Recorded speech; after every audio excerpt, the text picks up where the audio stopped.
Thank you very much. And let me, first of all, take this opportunity to thank the Cayman Islands for the invitation to come and be a part of these presentations over the next couple of days.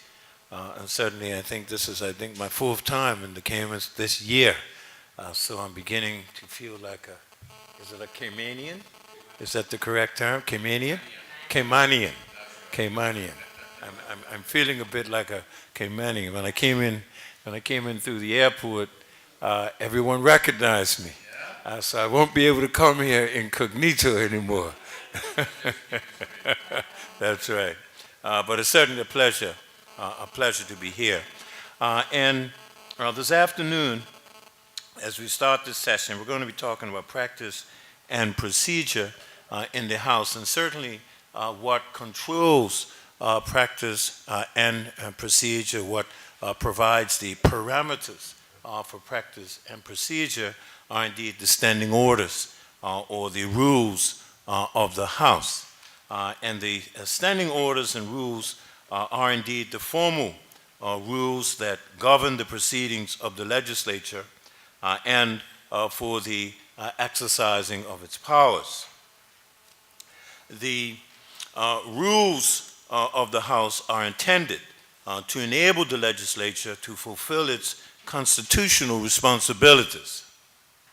And to this end, they must, first of all, promote the orderly conduct of the legislature in accordance with the Constitution, whichever country you may be in, promotes the ability of the legislature to pass laws, to oversee and to hold to account the executive and forge links between the government and the public. And we've already heard today about the importance of indeed the oversight that the legislature plays. Also to facilitate debate, to ensure that all parties and members have an opportunity to participate in the work of the legislature in a manner consistent with democracy, and to promote the committee system to facilitate that. And we just heard this morning from Speaker Wade and from Ms. Cooke about the work of committees in the House. Also to ensure public access to the legislature, its proceedings, and to facilitate public involvement in the processes. And again, we heard a bit about that this morning, because it is important that we engage and promote what I would say is participatory democracy. So that's democracy beyond representative democracy. I think too many of us, too many parliamentarians, dwell on the representative part of democracy and forget about the participatory democracy, where we have our constituents involved in helping us move forward the issues they may have for themselves or in their communities. Standing orders, of course, may be suspended if the House agrees in order to allow a certain item of business to be conducted. So at any point, this can happen. As a territory of the British Commonwealth, Bermuda and the Caymans standing orders are based on the Commonwealth Parliamentary Association's template, the House of Commons procedure and practice, and Erskine May's parliamentary practice. Let me talk a bit about the role of the Speaker. And Speaker is the nomenclature given to the person presiding over Parliament. And history records that Sir Thomas Hungerford was the first member known as the Speaker in 1376, some 600 plus years ago. The title of Speaker comes from the ancient position of spokesperson of the Commons to the monarch. And in days of when the sovereign and Commons were frequently at odds, This aspect of the job was more arduous than it is today. In fact, it was hazardous too, because between 1471 and 1535, 6 speakers were executed. In many parliaments, I'm glad that doesn't happen today. You don't have to worry about that, Speaker Wade. In many parliaments, the presiding officer is a political politician. And you only have to look just north of us to the United States House of Representatives, where the Speaker is a leading politician and can take part in controversial debate. In fact, the present Speaker has been involved in much of that recently. However, in the Westminster system, there is a long tradition of impartiality, which began in 1728 with Arthur Onslow, the Speaker, for 33 years. The real independence of the Speaker is valued, not only in the House, but in the wider community as well. The Speaker cannot, and I emphasize this, the Speaker cannot do his job or exercise the considerable powers of the House has given him where he or she, because I'm in a place where there's a she who's the Speaker, where he or she is not seen as in every way above the party battle. And this is absolutely important. I find that, in my short time as Speaker, how valuable it is for the people to appreciate the fact and feel that indeed that you are impartial. The Speaker is elected by his peers after an election, and there is a new Parliament. So whenever a new Parliament comes in, we have a Speaker elected. Or indeed, if a Speaker should resign or, heaven help him, he be removed from his post. And that can happen as well. I don't know of any situation where a Speaker has actually been removed by the House, but that can happen. So if you want to get rid of your Speaker, you can. In the UK, all post-war Speakers except Betty Boothroyd have come from the government side of the House. And I must say that myself, I am the first Speaker in Bermuda who has come from the opposition. I'm an opposition Speaker. Not that my colleagues enjoyed the fact that I took the Speaker job, but I am the first Speaker, and it has been very positive so far. In terms of the Speaker presides at the sittings of Parliament. He maintains order, and this is perhaps the most obvious function of the Speaker. Anyone who comes to visit the House of Assembly, to visit Parliament, can see that the Speaker has the responsibility of maintaining order. The Speaker calls to order any MP or MLA, as here, who offends against the rules of the House. He ensures that the provisions of the standing orders of the House are adhered to at all times. The Speaker regulates the conduct of business of the House in all matters which are not provided for in the standing orders. And generally, the discretion of the presiding officer in this area is not subject to challenge. Some of these rules are conventions and others are in past resolutions in the House. The definitive guide is Erskine May's Treatise on the Law, Privileges, and Proceedings. The House rules range from requiring members to refer to each other by constituency or ministerial portfolio rather than name, to the more serious sub judice rule designed to prevent trials or actions in the courts being prejudiced by comments in the House. Other rules require speeches to be relevant to the matter before the House. The Speaker disallows offensive and insulting language or imputation of improper motives to any member of Parliament. The Speaker makes decisions as to whether questions and motions which are to be tabled in Parliament meet required parliamentary standards. The Speaker has both to make sure that standing orders are observed and to give his rulings when MPs raise points of order about the application or interpretation of these rules. The Speaker has powers to discipline individual MPs, order them to resume their seats, or leave the chamber for the day. And for more serious offenses, for example, disregard for the chair, he may end up naming the MP. The Speaker can suspend the sitting if there is general disorder in the House. I must say, though, that the powers just mentioned are used with great reluctance by speakers. The Speaker also gives a casting vote when there is a tie, and I must say that in my, I think I was in the seat, it was maybe my third time of sitting in the chair in our assembly when I had to give a casting vote. And I might say, the casting vote was given in favor of the current opposition.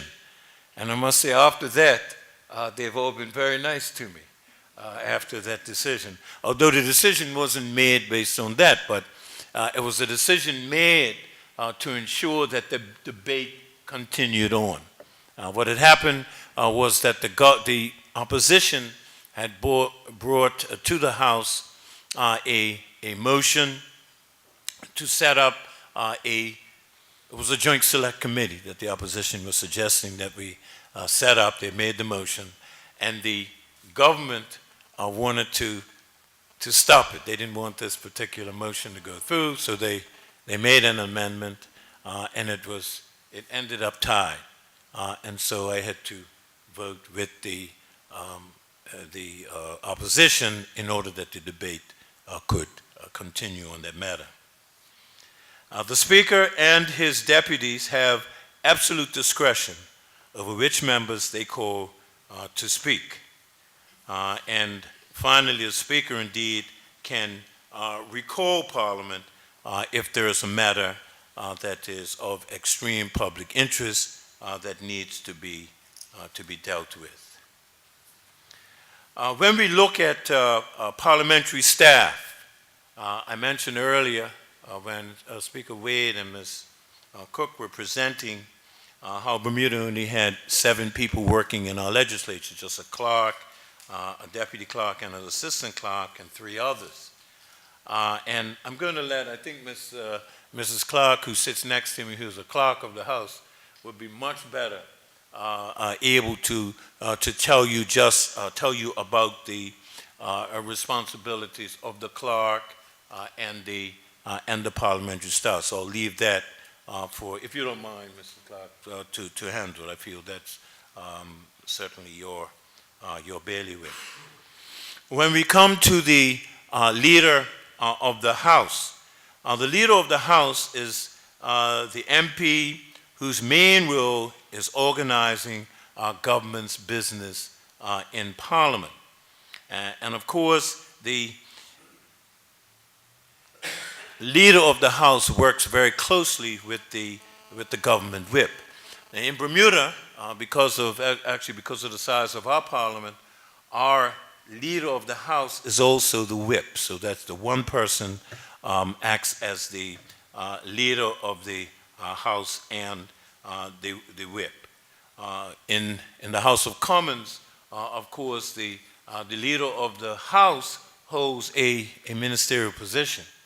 And in fact, will, in terms of the order of business in the House, I think it's every Thursday,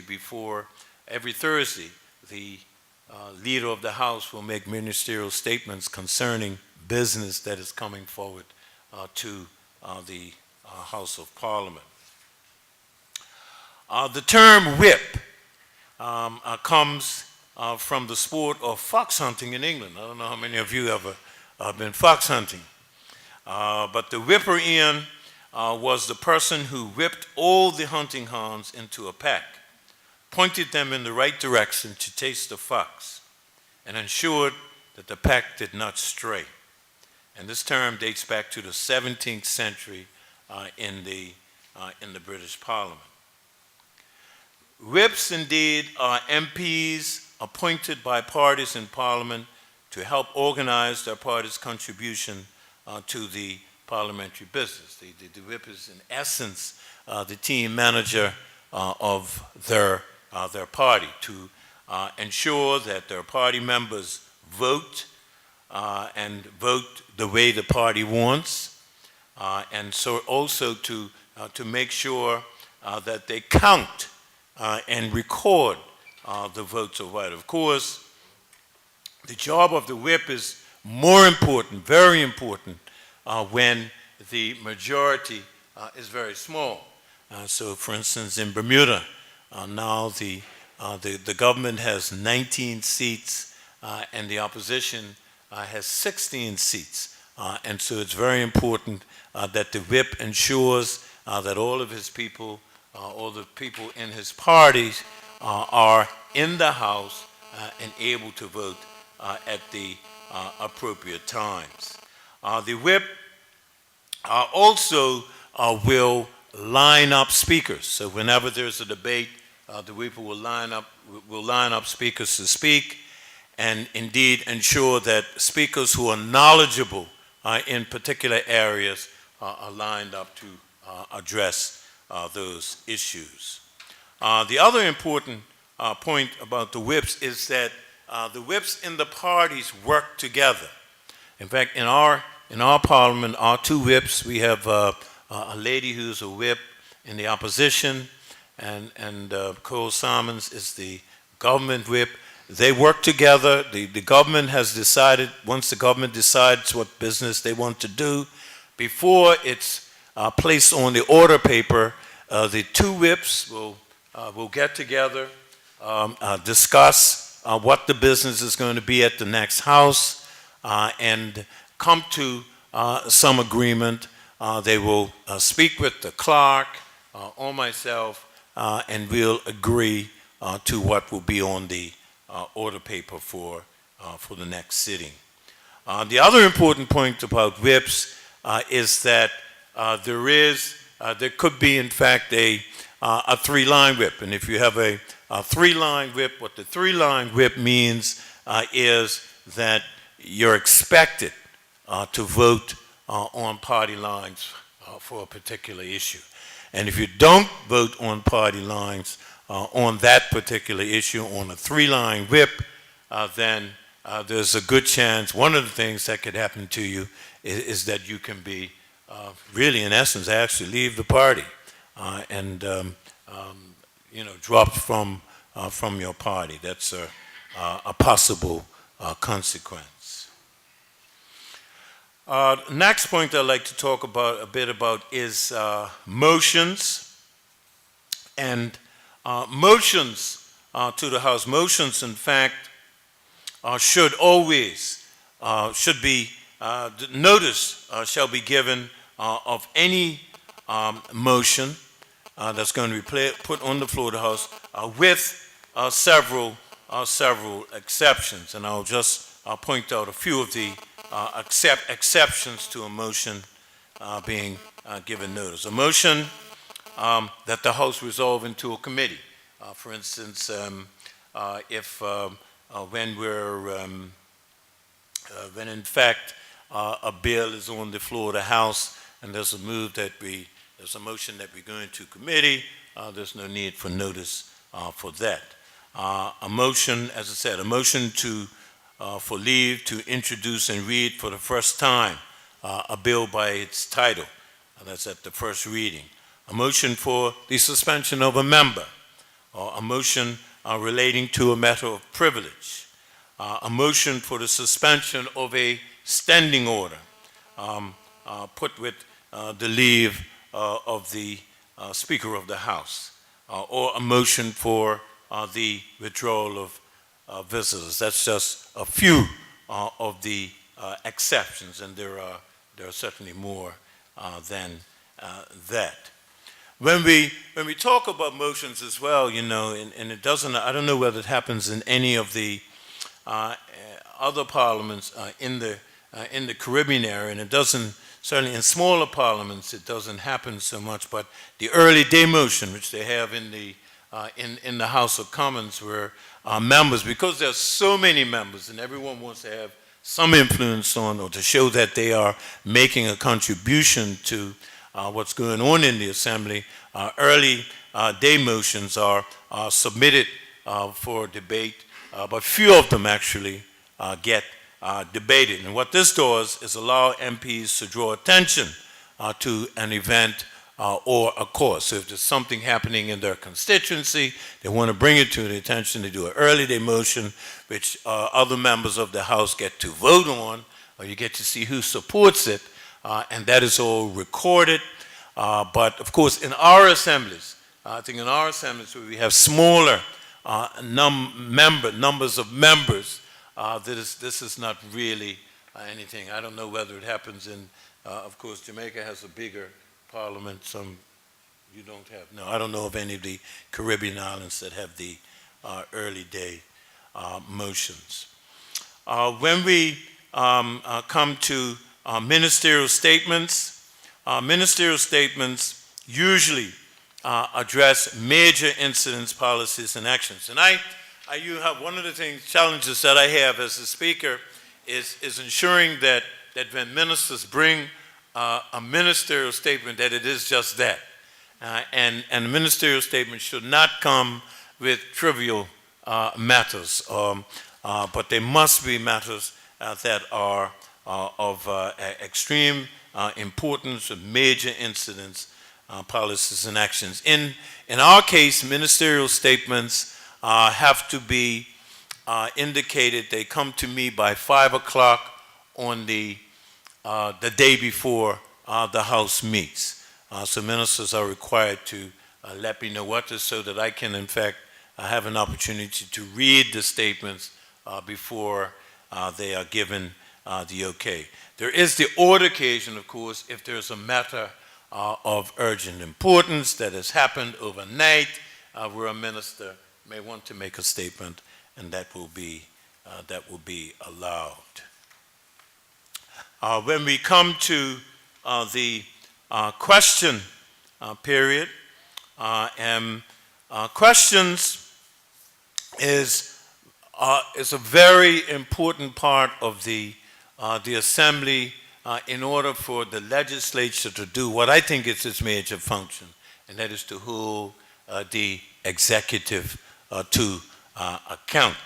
And the purpose of the question is to obtain information, or indeed to obtain information from the government, or indeed press the government into action. And that's how Erskine May describes the importance of questions.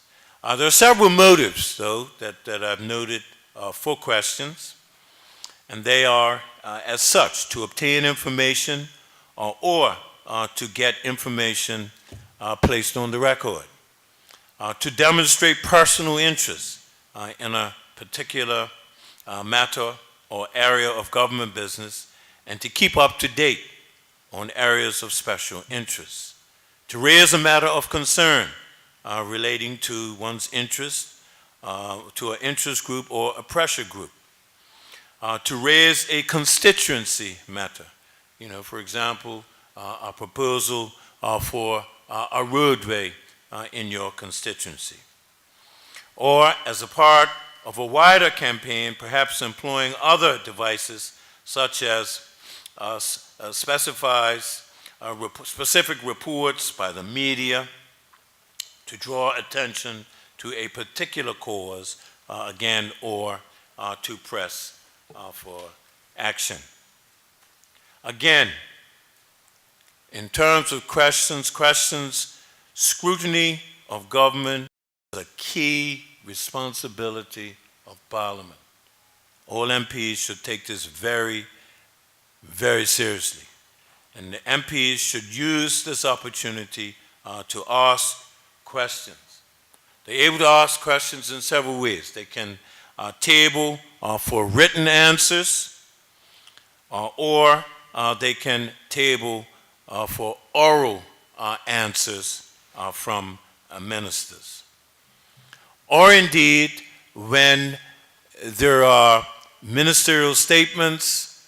The members will be able to ask questions on ministerial statements, or indeed on urgent questions. And where there's an urgent question, there's no need to give notice of that question. So if it's a matter of urgent importance that a member wants to ask, or a question of a minister or of the premier, then they can do so. It's important to recognize that a question shall not seek information about secret matters, cannot deal with matters referred to in a commission of inquiry or within the jurisdiction of the chair of a select committee. It cannot reflect on decisions of a court of law, and it cannot seek answers to which can be found in available official publications. Our question period in Bermuda lasts for 60 minutes. So, for 60 minutes, there's the opportunity to ask questions. At the end of the 60 minutes, that's it in terms of the questions. I'd like to now just very quickly talk a bit about a bill and how bills are actually passed. A bill is first introduced into the House of Assembly in Bermuda. That's the first reading. It is then debated and passed. That's the second and third reading. And then once passed by the House and the Senate, the governor then signs on behalf of the Queen. The bill is gazetted and thus becomes official law of Bermuda. It is then sent down to the Senate, where a similar procedure takes place. Now, when the bill goes down to the Senate, if the Senate wants to amend the bill, the Senate can amend the bill and send it back to the House of Assembly. And the House of Assembly then can take into account the amendment that has been made by the Senate. If it doesn't want to change anything, if it wants it to remain the same, it'll have to sit a year, and then after a year, that bill will be able to be sent to the governor for assent. In terms of our bills, the first reading, as I said, the first reading, the bill is introduced into the House of Assembly, and its title appears on the order paper. And this is a formality with no debate, and Standard Order 28 in our rules allow that. The second reading, the debate is held not less than 7 days after the first reading.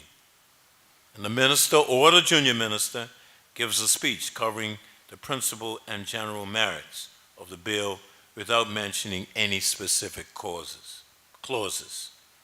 Then the bill goes into committee stage, normally on the same day as the second reading. Now, the bill is debated in committee of the whole House, where the minister gives a detailed, clause-by-clause explanation without further general discussion, and must be ready to justify the policy in detail. And motions to amend may be made by the minister or any other MP, and then it is voted on in committee.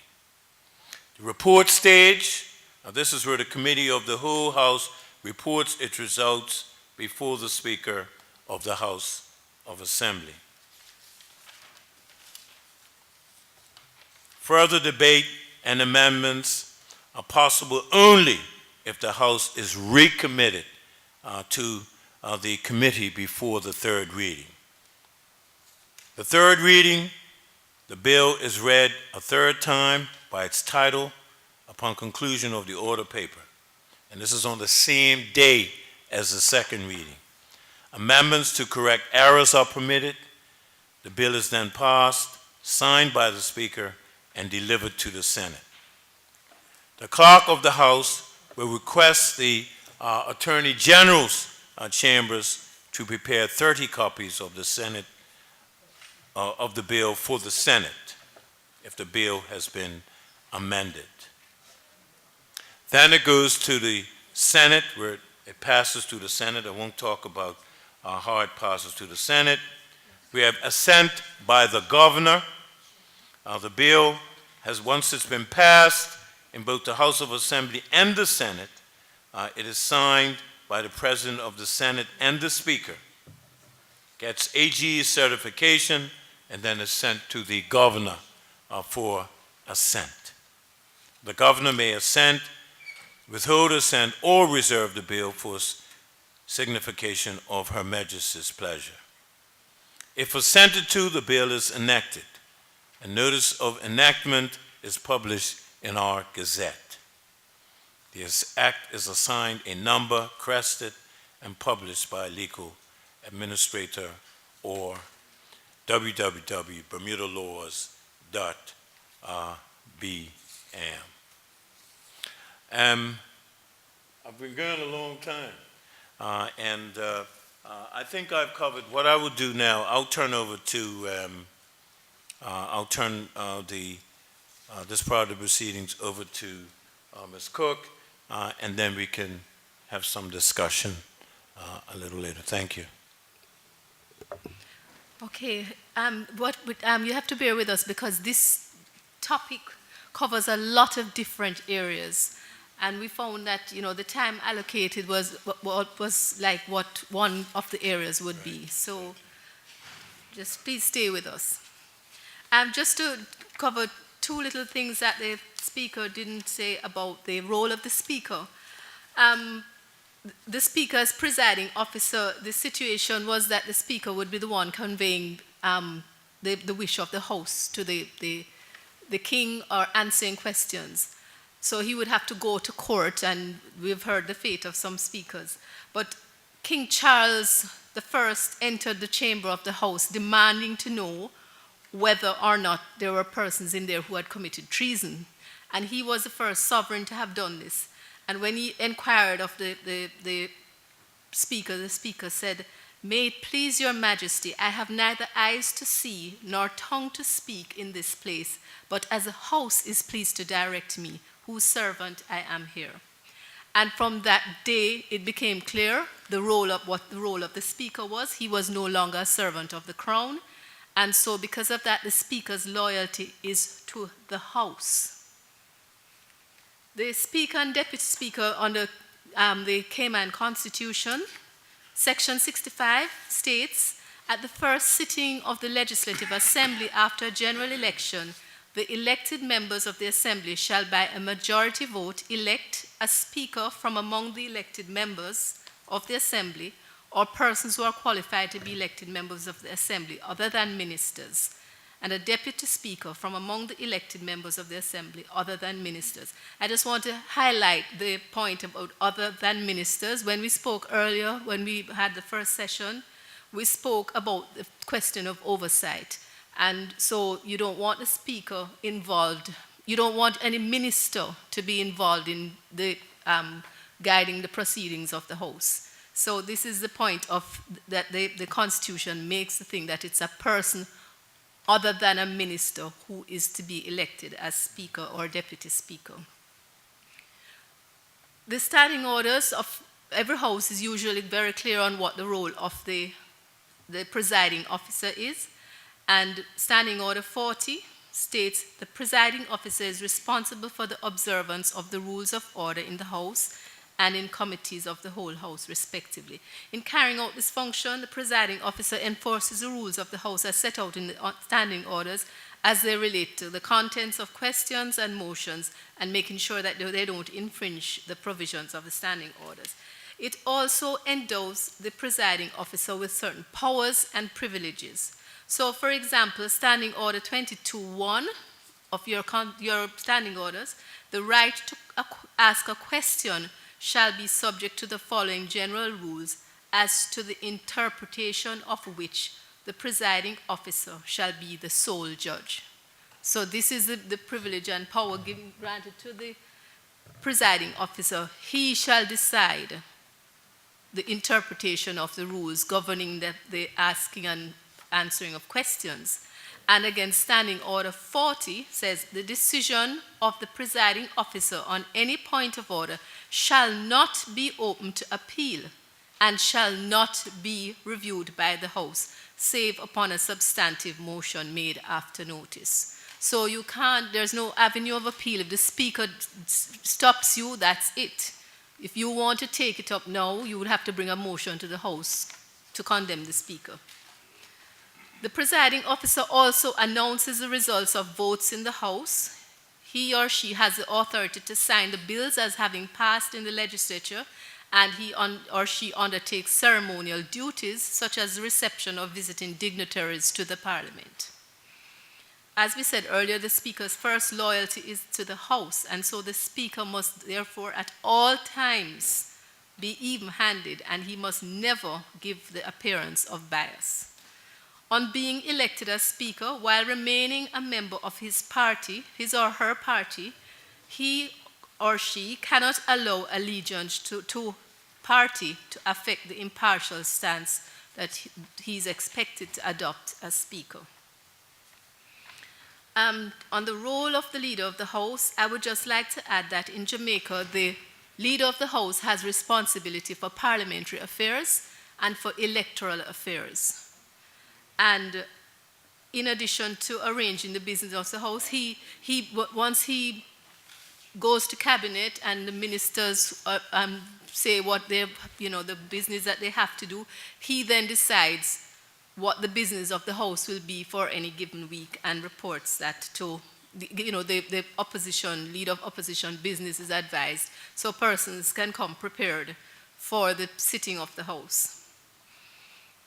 In some legislatures, and as in the Jamaican legislature, the Leader of the House chairs a committee that considers and advises the Speaker, and I'm quoting now, on all matters connected with the comfort and convenience of members of the House.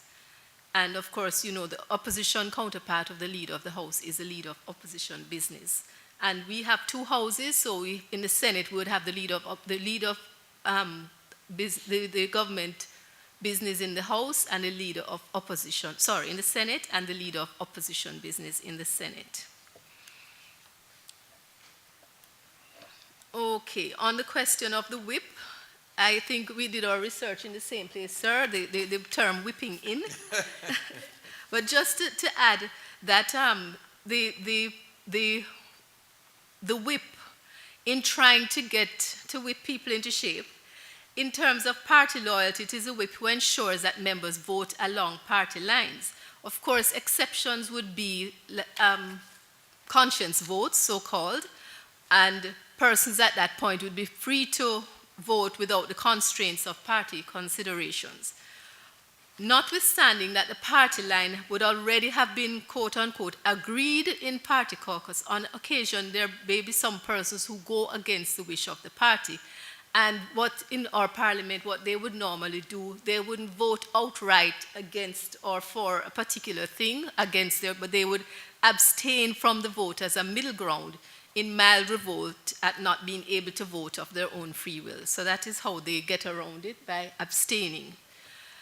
The question of scheduling persons to speak, in my observation, from my observation in my house, on occasion it appears that some persons, in particular backbenchers, are not usually happy when they have been left off the schedule to speak. And that is how you hear rumblings about them being there to represent their constituents. And I recall on one occasion, one member, he wasn't rumbling, he spoke very clearly to say that he had won his seat by so many votes over his opponent, and that gave him a right to speak. And he was not happy that the whip was trying to keep him quiet.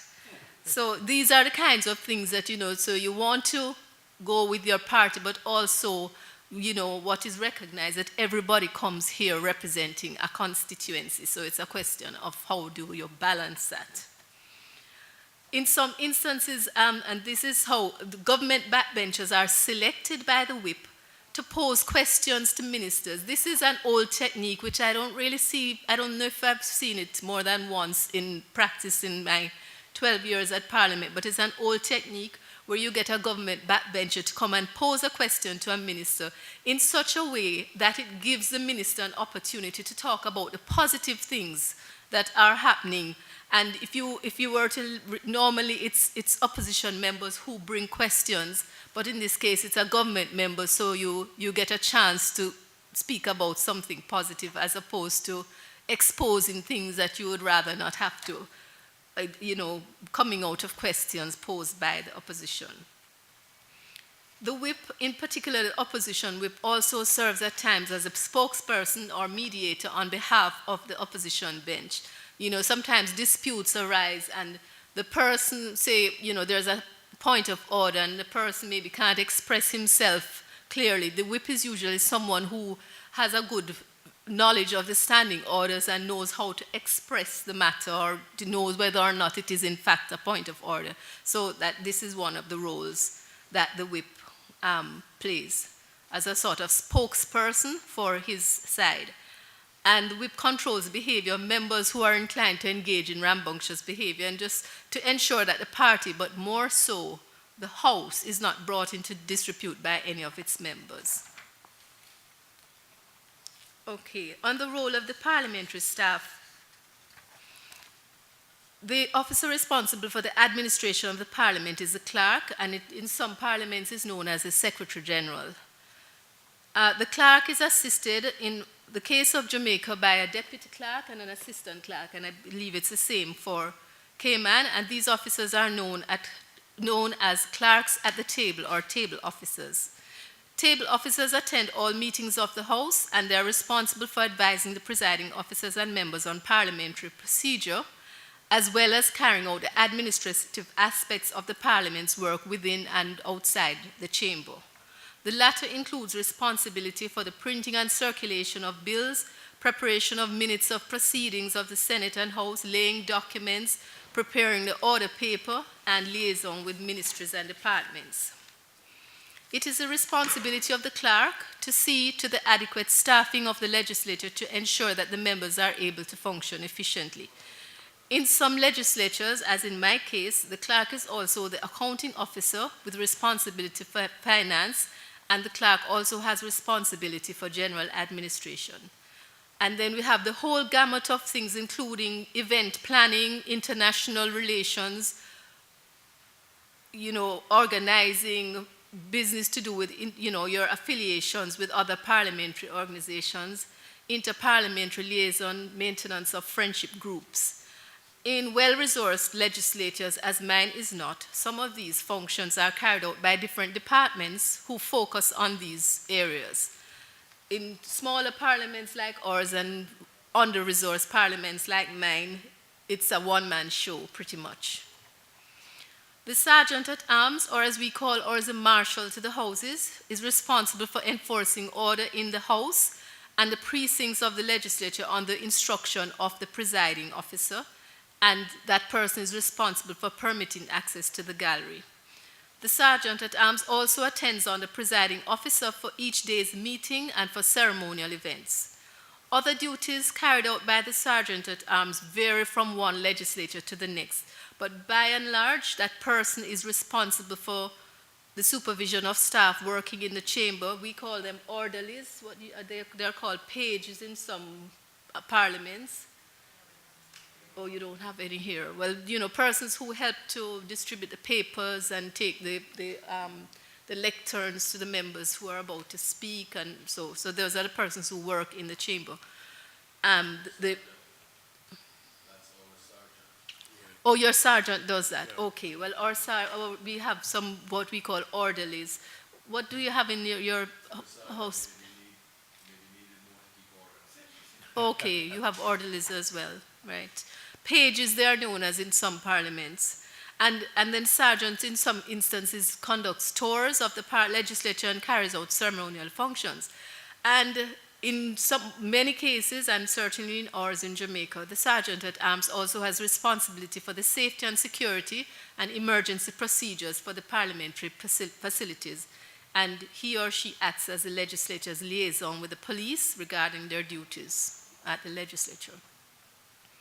We have a person called a legislative council who assists the clerk in advising members on the drafting of questions and private members' motion. But that person also gives independent advice to members on legal issues arising in matters before the legislature. So, for example, you have a bill that has been tabled, and the person would write, if it's not something, would write a little opinion, especially if there are issues with it that the LC thinks should be highlighted. What happens is that when bills come before the House, they're drafted by the government lawyers. They get advice from the Attorney General's chambers, all from the government side. So the person in the legislature is assigned to the legislature, so the perspective will not be the government's perspective. It will be independent legal advice for the members on these matters. So this is what our legislative council does. And of course, you have private members' bills that the legislative council would assist in drafting these private members' bills. Committee unit, staffed by committee clerks. We spoke a bit about that yesterday, but this unit is considered as the secretariat for committees. They coordinate and attend meetings, and they give advice on procedure to the members, the chairman and members in committee, as well as preparing minutes of meetings and reports from committee. Hansard. Hansard is the official verbatim report of parliamentary proceedings. And you have stenotype writers attending the meetings, and they take shorthand notes on a machine and then transcribe them from that machine. They transcribe them, and it's known as computer-aided transcription. So it's recorded, and then you go and you sit in front of your computer, put the diskette or thumb drive or whatever the device is, and the thing comes up on the screen. They build a dictionary, so they take the shorthand notes, and then they go back and they might have a stroke that it says TH means the or this or them or their, and whatever it is, whatever their thing is, they build a dictionary so that whenever they have that, they know TH means the, for argument's sake. And that's how, and the context will let them know what the actual meaning of the word is. So that is the official report of the proceedings. The standard practice is for reports of all meetings to be printed and made available to members, and it's a resource tool for researchers as well. Members and research persons who are conducting research. In some legislatures, and I know that the UK, by law, they are required to be printed by the following day. So they meet today into tonight, and by 8 o'clock tomorrow morning, they have their verbatim notes ready for circulation. In Jamaica, they're printed by session. And as I say, it's a very useful resource. The courts ask for them. We had a commission of inquiry, and I had to go and tender papers at this commission of inquiry. The courts, recently a Court of Appeal judge asked for verbatim notes on the Family Property of Rights Act. So these things, it's very important to have these documents. So Hansard is something that we really need to pay attention to. Pardon me? Yes, well, what we have at our parliament, and I think most pretty much have a team of proofreaders, and then you have an editor who does the final thing for printing. Our procedure here is it's sent out to members when it's done. Okay. For members to check. We used to do that, but what happened is that members would say, oh, I didn't say that.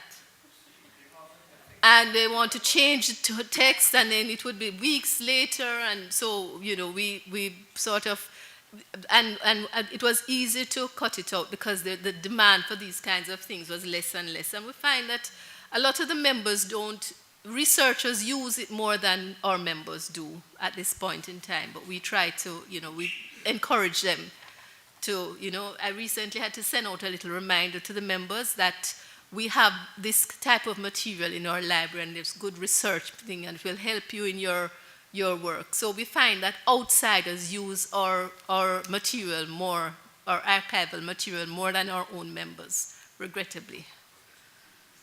All right, so library and research facilities, going on to the library. Our library is more of a documentation center.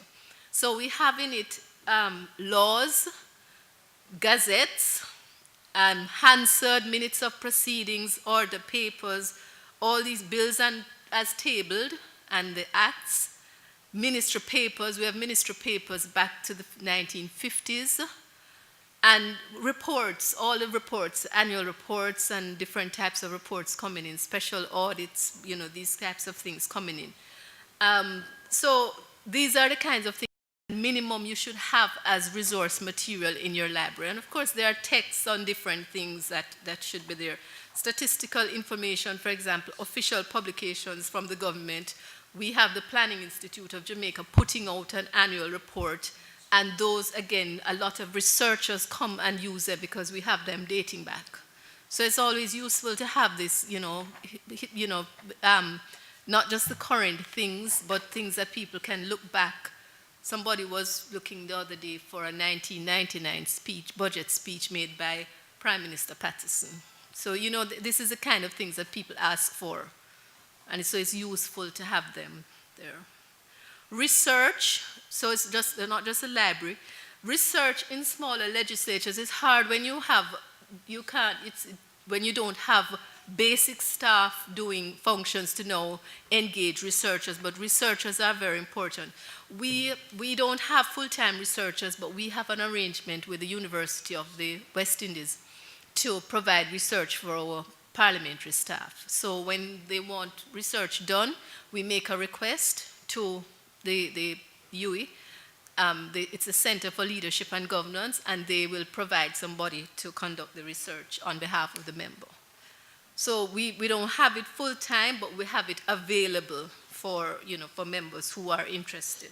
So you have to get, to employ full-time researchers when you can't employ basic staff might be a challenge, but there are little ways that you can, maybe do it on an ad hoc basis or something. Yes. Creative ways of getting it done. But it's needed. Other functions, and these are self-explanatory: information technology and public relations. And I don't have to ask about IT around here because I see it's in evidence everywhere. And public relations.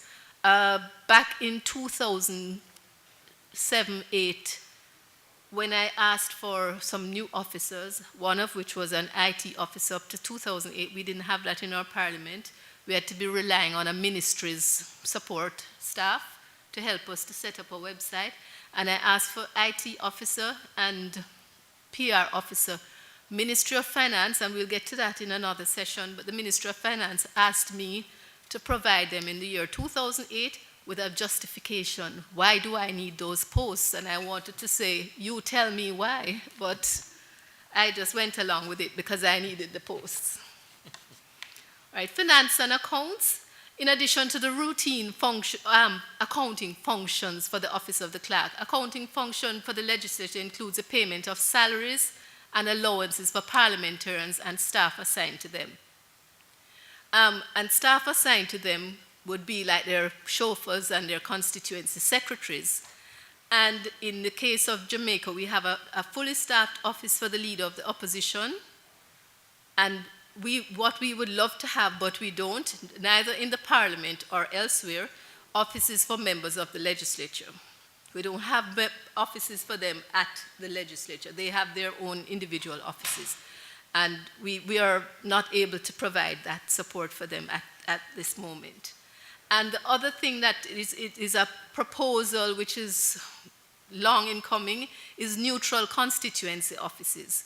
So while we give them an allowance toward constituency, manning their constituency office, we provide a constituency secretary and we provide funds for them to, for office machinery and equipment and paper and all these kind of things.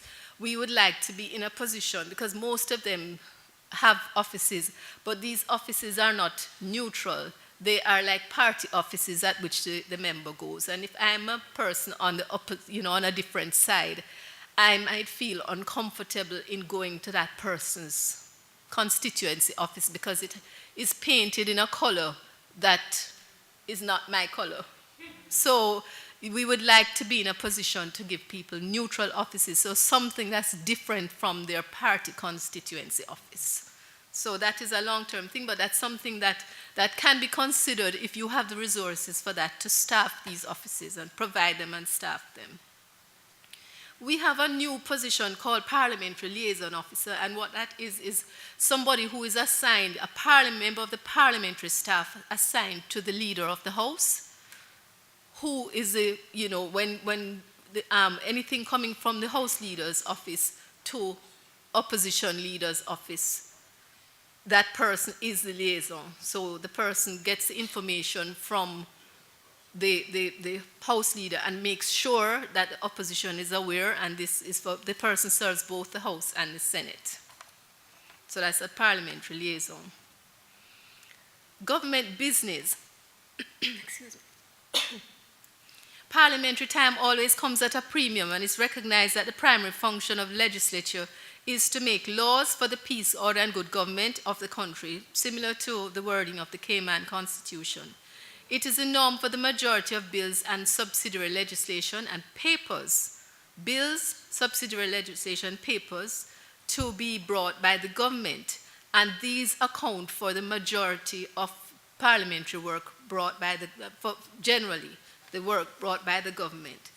As such, government business of necessity takes precedence over private members' business, as the business of the country must be carried out expeditiously. Government business also includes statements on issue of policy or other matters of public importance as a means of providing information to the Parliament and to the nation as a whole. So that's the need for statements. I'm surprised when the Bermuda speaker says that he vets the ministry, the statements by the ministers.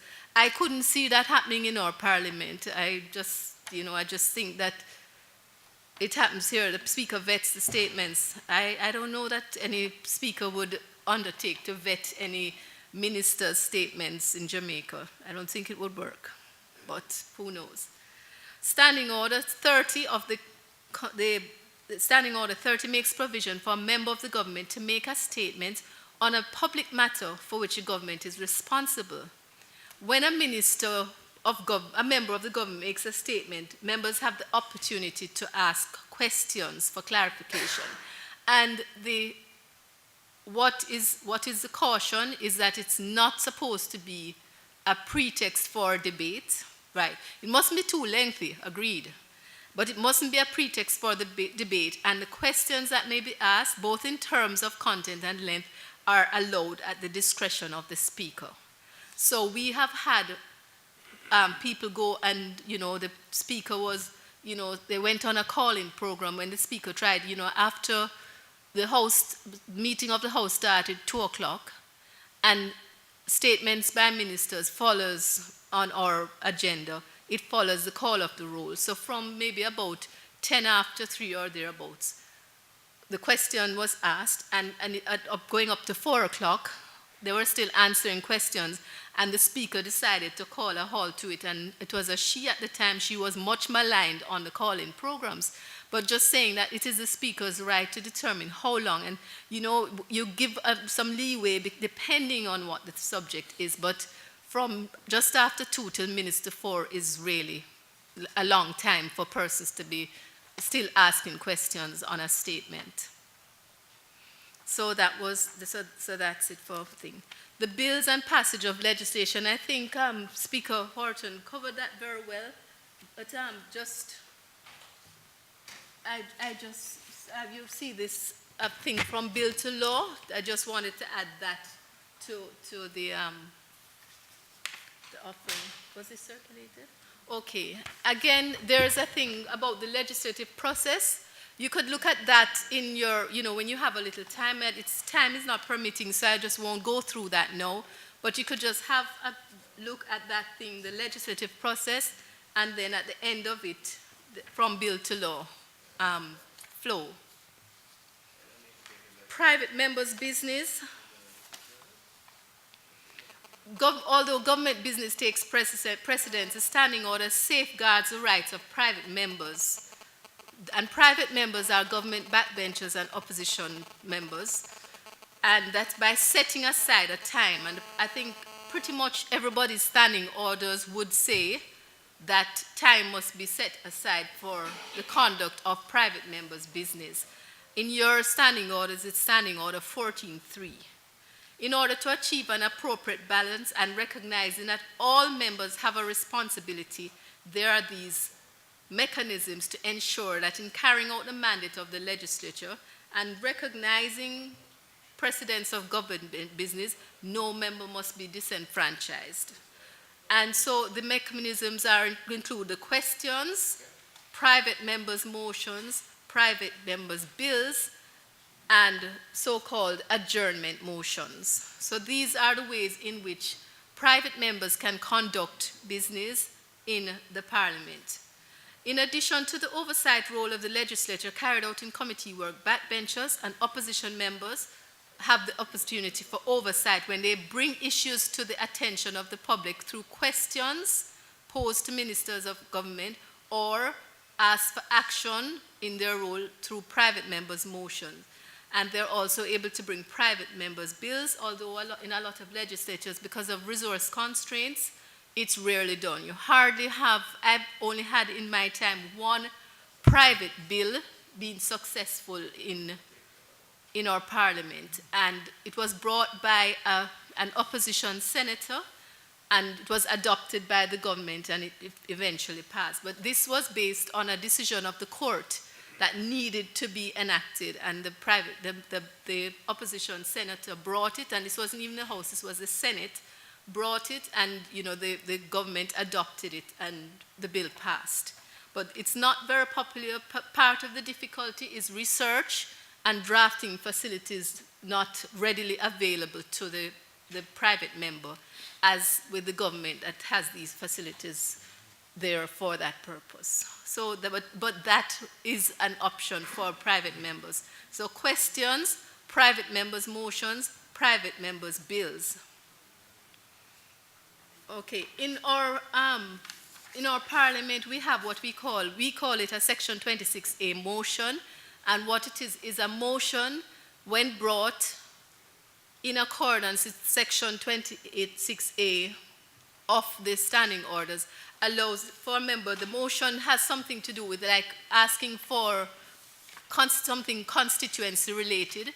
It goes to the relevant oversight committee who must report within a given time frame, and what the committee is asked to consider whether they think this is a matter that should be sent to cabinet.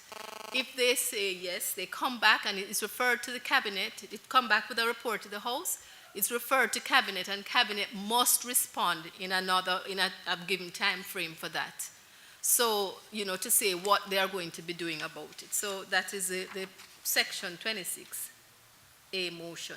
And then, of course, you have the adjournment motion, Standing Order 12, in your standing orders, definite matter of urgent public importance. And the points to note are that the member must give written notice to the presiding officer for approval to bring the motion at the adjournment. 2, it is not a debate as normal motions are. And 3, not more than one of such motions shall be made at the same sitting. So only one member would be given approval by the Speaker if it meets the criterion for being a definite matter of urgent public importance. So those are the points to note on that. Conventions and practices of the House. People normally believe that everything, if it's not in the standing orders, it is not a rule. But there are other sources of parliamentary practice and procedure. You have constitutional and statutory provisions, and of course your standing orders. practice, customer usage, and rulings from the chair. So those things can be constitutional provisions relate, among other things, to qualification for membership and conditions for membership to be retained, staffing of the Parliament, as well as rules relating to the enactment of legislation. We spoke this morning about the statutory provision, and that was the Senate and House of Representatives Powers and Privileges Act, and procedures related to regulations in the Interpretation Act. However, some of the prime constitutional provisions with respect to the conduct of business is in your Constitution, Section 71 of the Constitution, which provides for the regulation of the procedure in the Legislative Assembly by the making of standing orders. And the making of standing orders for and this I'm quoting, for the regulation and orderly conduct of its own proceedings and the dispatch of business, and for the passing, entitling, and number of bills and for their presentation to the governor for assent. So this is the Constitution providing for standing orders to provide for these things. I'm sure that everybody knows that the conduct of business in the legislature is dynamic, and it is therefore impossible for every single thing to be, type of behavior or utterance to be provided for in standing orders. So it's, some types of behavior, although not regulated, are brought about by a sense of order, civility, and a recognition that members should not engage into any activity that will bring the House into, quote-unquote, disrepute. Very common word in parliamentary language because it covers many sins. Simply put, the conduct of members in the hallowed halls of Parliament must be in harmony with the status of Parliament as the highest court in the land. Right. So over time, practice, customer usage may overtake some standing orders. So some of the things might have been in standing orders, but somewhere along the line, something shifted and this has become the norm. And this is one of the reasons why a periodic review of standing orders is always in order. Practice may also arise from a resolution, and I can just think of one right now, and this is where we have what we call a carrying over motion. It has a downside to it, but the positive side to it is that if you have business coming from one session, it now can be carried over to the next session. So now we have session. So the Parliament prorogues, but before the prorogation, you move a motion for, whichever business you want to be carried over. Say all the things on the government business, items on the government business. You don't want them to fall off and have to bring them back. So you move what is called a carrying over motion for these, and you have to be specific about what you want to be carried over from one legislative year to the next. So so you move it before prorogation. So when the new session starts, it will come back on the order paper. So that's one of the things, because normally it would fall off at the end of the session. We don't carry over things, however, from one legislature to the next. So once the Parliament is dissolved, that's it for everything. But by session, yeah, including members, yes. But what I can tell you is that some legislatures, even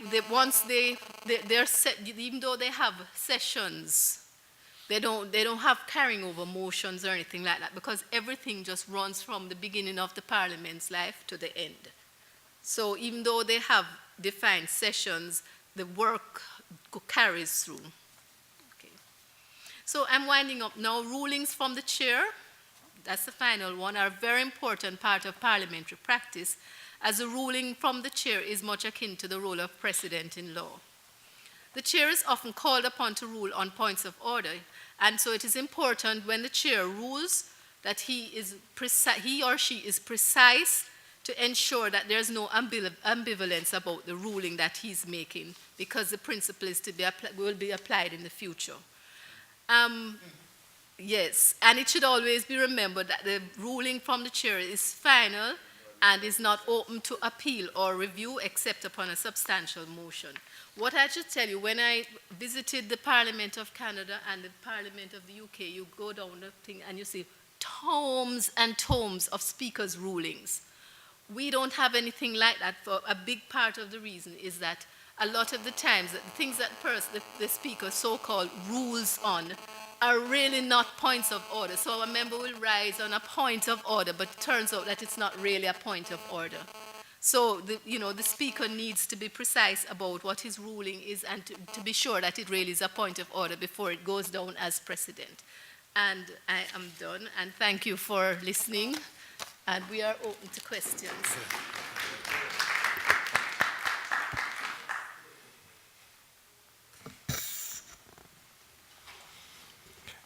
You mentioned IT in your presentation.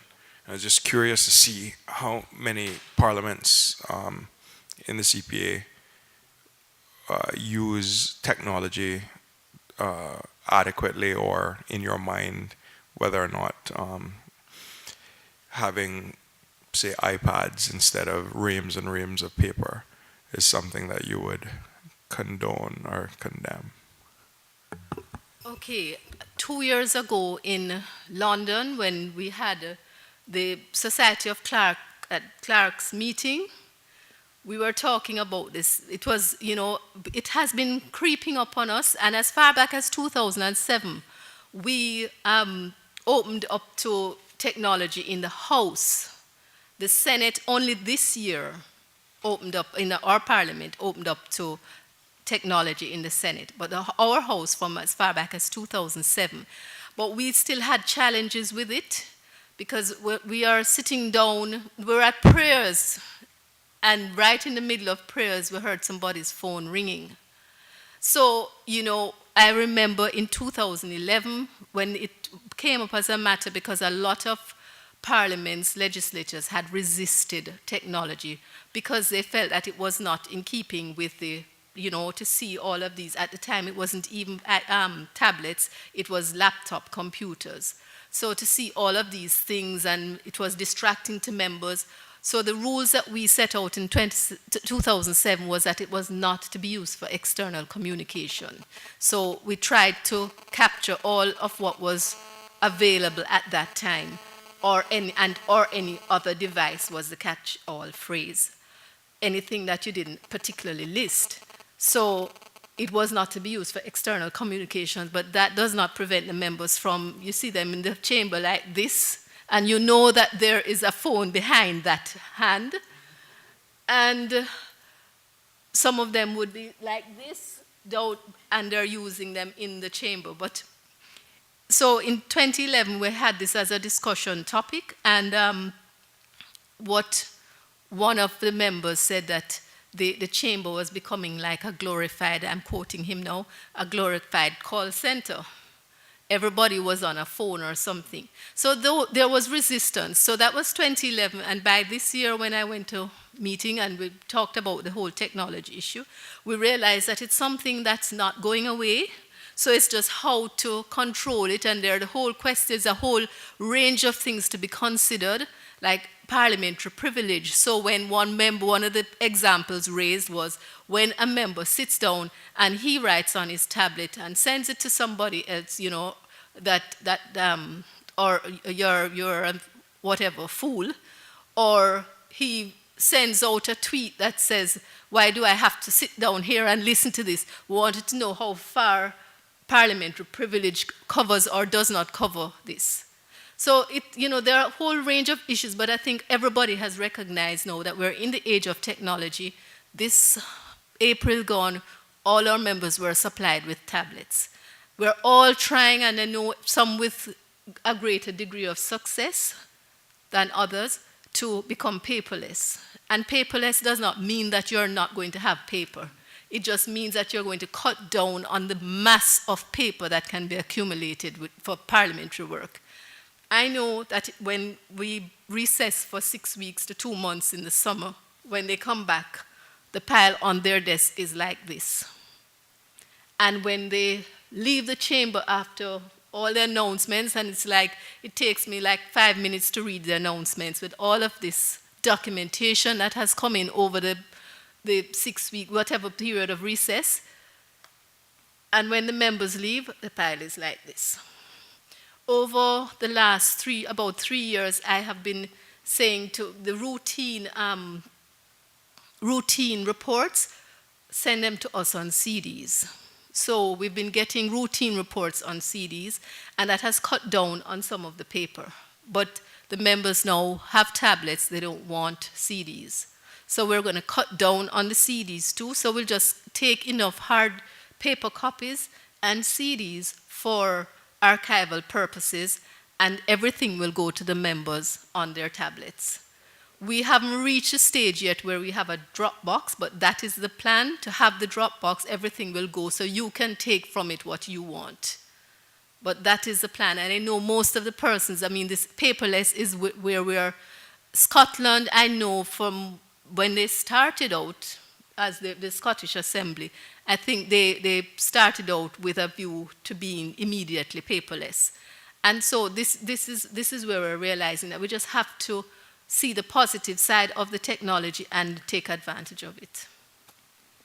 Yeah, I think in our parliament as well, we're moving in that direction. Not as fast as I would like to see us move. We don't have everyone with iPads yet on their desk, but I think the important point is that you're never going to be able to control what members do on their iPads as they're sitting there.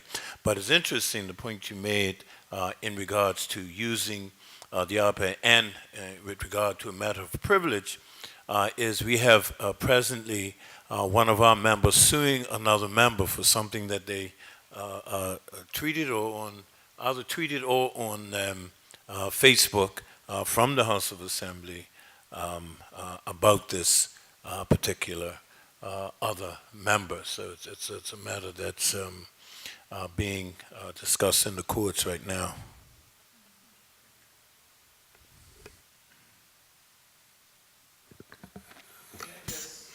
Yeah.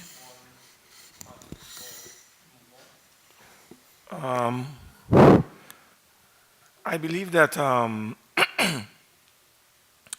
technology has reached a stage where we have no choice, as Heather said, but to make the necessary adjustments without compromising the integrity of the process.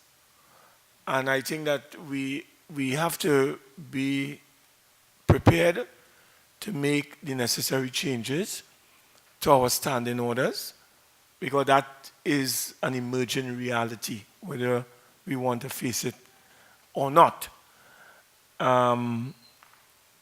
The fact is that we have had to make adjustments in our parliament to the introduction of what is called handheld devices. So members can come to the chamber with their smartphones. Members can use their iPad. They are provided with iPads. We are encouraging members through that process to become more conscious of the need to reduce the paper load, as you have mentioned. And I know it is a process, but it is ongoing, and we have to adjust to this reality, whether it's Facebook, whether it's tweeting, whether it's on the blogs. These are realities that we have to face in terms of the 21st century. I just also would like to say that it is important that as parliamentarians, we understand the importance of understanding and appreciating and internalizing in our application of our standing orders. Let us make no mistake about it. If you are a member of parliament, the Bible for you is your standing orders. You have to know your standing orders. You cannot come into an assembly or in a parliamentary arrangement and not know your standing orders. So I want to emphasize the importance of members coming to grips with their standing orders once you have accepted that responsibility to sit as a member of parliament. And finally, I want to indicate there's a danger that has emerged, and Heather, you will know about this one, where television stations, radio, well, the media, put it that way, they cover the proceedings of Parliament. And they take it upon themselves not to wait for the final edited version of the Hansard in order to publish their reports. So what they do, they cover on their own the proceedings of the Parliament, which they are entitled to do. They come to the Parliament, they cover the proceedings. And then they transcribe on their own the proceedings of the Parliament that they covered. And then they publish in their newspaper what they consider to be verbatim reports of what the member of Parliament said or the minister said. That is dangerous. And members of the media are not sufficiently conscious that if the member said anything that was libelous, was slanderous, he is protected by parliamentary privilege. But the paper not. However, if you proceed to print that in your newspaper without the clerk's approval, somebody can sue you. That is the media on something that was said about them by this member of parliament. So that is an issue that I believe that, again, members of the media are not sufficiently aware of. You can only go to press when you get a final version signed by the clerk of the House. Just to make a point in addition to what Speaker Wade said, is that I think the danger lies is when we try to accommodate technology without changing the rules. Because when our rules in our parliament say it can't be done, and we allow people to do it, then we are making a mockery of all the rules.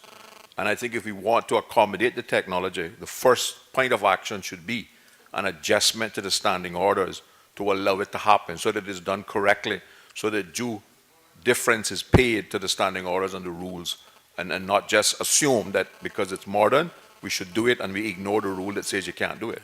I think you're absolutely right. And I think that, as Speaker Wade mentioned earlier as well, is that, you know, like everything else, we must allow our standing orders to evolve as well. And I don't think we've paid enough attention to that.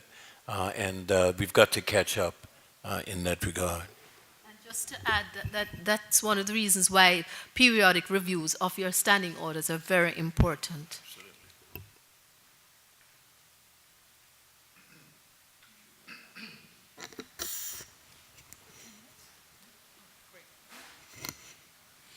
Okay, there's no more questions. We'll take a 10-minute break. Come back for the session 5.